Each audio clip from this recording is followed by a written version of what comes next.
Put best fish for a 10-gallon aquarium in the search bar on YouTube or really anywhere, and what you're gonna find is a whole bunch of different fish.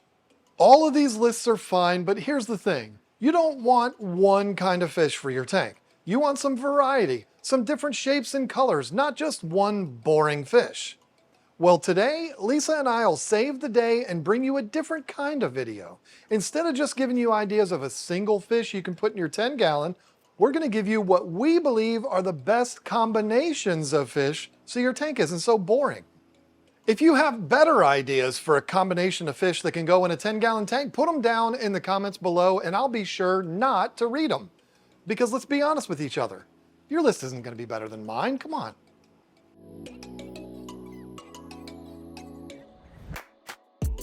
All right, listen, I know there's a lot of dudes watching this video because our analytics show that 80% of our audience is male, and these guys are looking at me saying, hey, come on, 10-gallon tanks are for chicks. We want nasty, big, burly fish, not these girly little 10-gallon fish. Well, hold on to your testosterone there, tough guy. Don't write off these smaller fish in tanks yet. You don't want to be alone forever, do you? You want to move out of your mom's house and act like a big boy, right? Well, if you want that, you're going to need to explore other angles of the lifestyle because, let's face it, most of the ladies aren't going to be interested in your gnarly catfish in a 6-foot tank. They want to see something pretty, so they know you're not just a basement-dwelling savage. I'm trying to help you here. Plus, you're not allowed to say things are manly anymore. Shame on you. So if you're ready to explore the other side of this hobby and want to set up something beautiful, let's start with a combo for a 10-gallon that's easy to keep. Even you savage men can keep guppies and cherry shrimp. For some reason, whenever we put guppies on our lists, we get comments from people saying they can never keep them alive. I'm not sure why this is. Maybe they're just not buying them from the best sources, but for us, it's always been easy. Maybe too easy. Guppies are available in a million different color variations, and they're nice and active, plus they're prolific breeders, so you'll get a bunch of free fish. Speaking of prolific breeders, cherry shrimp. Cherry shrimp and guppies are both what I like to call just add water fish because you put them in and without doing any drastic alterations to your water parameters or feeding them specific food, they'll just start popping out babies. It's more difficult to stop them from breeding than to get them to do it. So you add this combo to your 10-gallon, the guppies are going to be constantly swimming around everywhere looking amazing while they're doing it, and the cherry shrimp will be all over the surface cleaning algae and eating anything they can get in their tiny mouths while also giving you a bunch of free fish and free shrimp. What more could you ask for? And this is exactly why I put them number 1 on the list and why I've put this exact combination in my tank, the Izzy tank that is in my bathroom directly in front of my toilet that I stare at while I'm...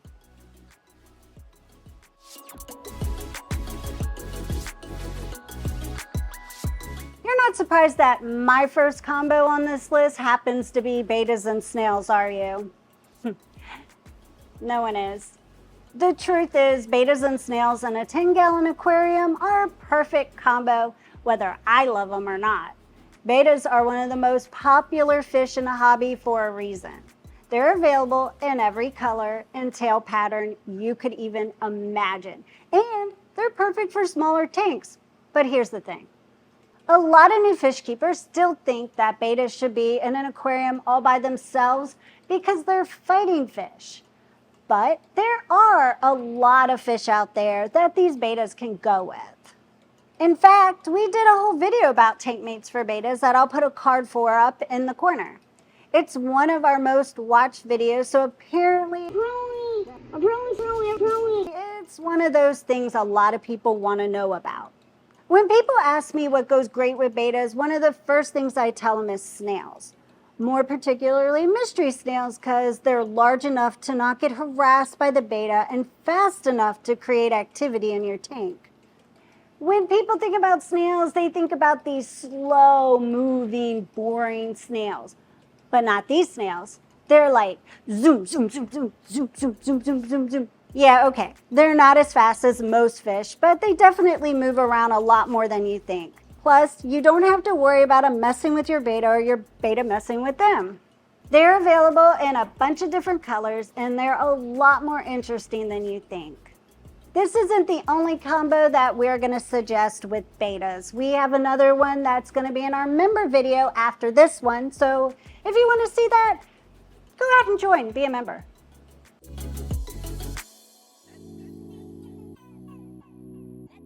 All right, let's face it, your options for fish in a 10-gallon aquarium are limited because of its size. So if you're going to want to put a combination of fish in there, you're going to want these fish to be totally different.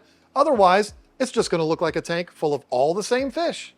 This is why we started with guppies and shrimp, followed by betas and mystery snails. There's no way you're going to confuse those two. Well, this one is no different, but maybe not as extreme. One fish is a fat live bearer available in every color imaginable, while the other is a tiny fish that all look the same, but they're super cute. I'm talking about Platies and Neon Tetras.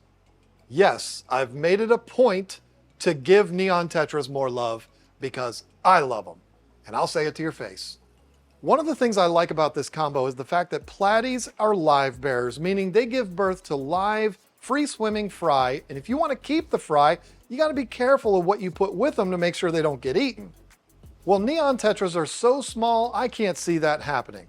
Or at least I've never heard about them doing that. So you'll have the fun of being a platy breeder, have other fish in with them to create more interest, and won't lay awake at night wondering if the babies are getting eaten. Now, I'm not saying it's impossible. All I'm saying is when a platy fry is born, it's already like half the size of a Neon Tetra. So it's not impossible, it's just pretty unlikely. But aside from the breeding thing, both of these fish are easy to keep. They're super colorful and active, and you can pick them up anywhere that sells fish. I'd just be careful if you're going to put male and female platies together. You might want to start with only like 3 of them and maybe 6 neons, because those platies are going to breed and it will not stay only 3 fish for very long, I promise.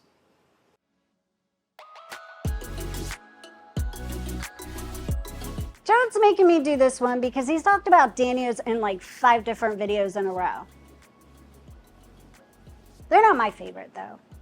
It makes perfect sense to include zebra Danos in a small tank like a 10-gallon for all the reasons we've talked about in the past.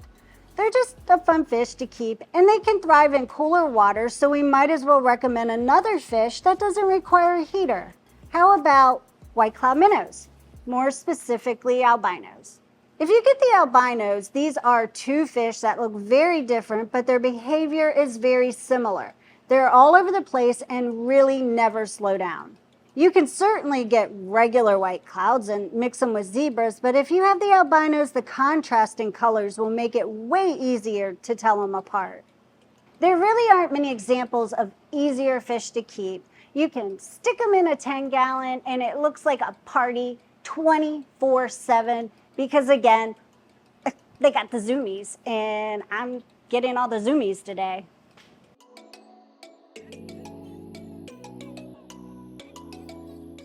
Dwarf Gouramis and pygmy cories. Yes, I want to be very clear about that. We're talking about the small ones. If you get regular size gouramis and regular size cories, it's way too big of a fish for me to be comfortable to tell you you're okay putting them in a 10-gallon tank. If you're going to put them in a 20, sure, but a 10, nah. The cool thing about the little versions of these fish is you're not sacrificing the appearance. You're getting the fish that looks exactly like their larger counterparts, but in a smaller package. Kind of like one of my favorite comedians, Brad Williams. One of the funniest comedians out there, just smaller. If you want to see this guy at his finest, watch Fun Sized on Amazon. Absolutely classic.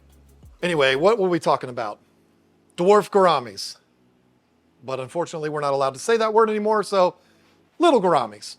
All right, little gouramis and mini cories are perfect tank mates because the little gouramis are super pretty and colorful, and the mini cories will be all over the place on the bottom of the tank, scavenging the substrate for food. They won't bother each other, and you don't have to just keep one. In fact, I'd say get like 3 of the little gouramis of all the different colors. Just make sure at least one of them is the honey, because they're adorable. And like 6 mini Corys. Trust me, you'll love it.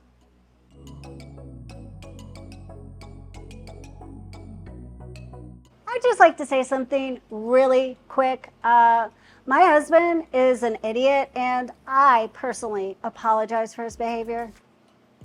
I live with him. Come on. You remember earlier when I said that I always recommend that betas can go with snails? Well, if I had to choose a fish to go with betas, I would definitely say the Harlequin rasboras. I've kept them with them myself, and they do so good. Harlequins are great fish to combine with just about any other community fish because they're super cute, won't bother anyone, and don't get huge. But since I've already done betas, let's talk about another perfect tank mate for them, and that's the Cardinal Tetras. Let's be honest with each other here. Cardinal Tetras are the perfect tank mate for almost any fish in the hobby. Whether it's discus, angels, rainbows, you name a community fish or non-aggressive cichlid, and you'll be seeing a fish that'll look perfect in a tank with them. But why Harlequins and Cardinals? Well, because they're two totally different looking fish. The Harlequins have the big pork chop looking mark on them, which is a dead giveaway for what kind of fish they are. Plus, when they get bigger, they have a lot of orange in them, and the Cardinals are super red and super blue. You have two different fish that are complete opposite of each other, but they get along perfectly fine in a community tank. The Harlequins get a little bit bigger than the Cardinals, but that's okay because they're still going to be perfectly fine together. They don't get that much bigger, and you're going to have so much activity in your tank.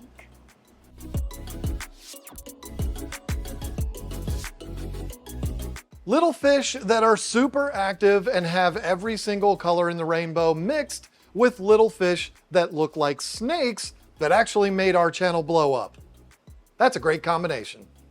All right, John, that made no sense. How could a fish that looks like a little snake make your channel blow up?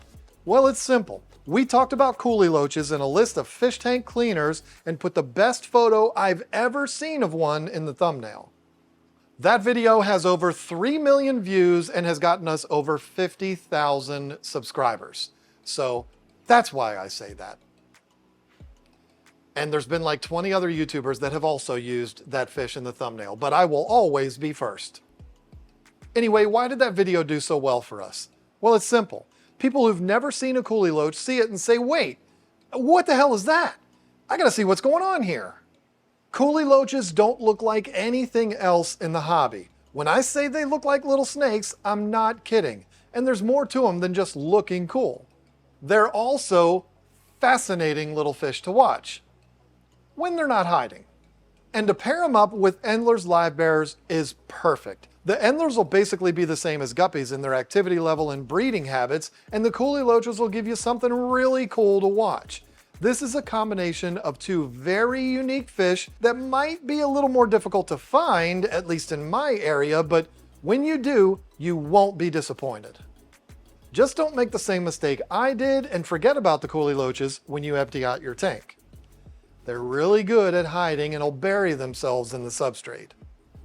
So there you go. Now you have some ideas of not just one fish that you can put in a 10-gallon aquarium. You can mix these fish all together and have a little bit more excitement and activity and a little bit more interest in your aquarium instead of it just being boring one little fish. Anyway, this list was a whole lot of fun to do. I hope you enjoyed it. And hey, do you want to see 3 more combinations of fish that you can put in a 10-gallon tank? Well, click the join button down below, become a channel member, where you're going to get access to an additional video every single Sunday that we do that is specifically for members. It's a continuation of the list video that we did that day. We have a whole lot of fun with those videos.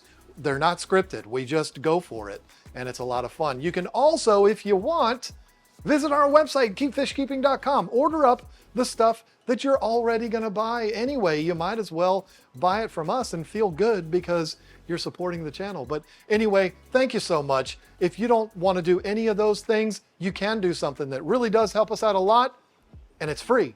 Just subscribe to the channel. That means a lot, and we would really, really appreciate it. Anyway, I'm rambling. I got to go have dinner. Thank you so much for watching.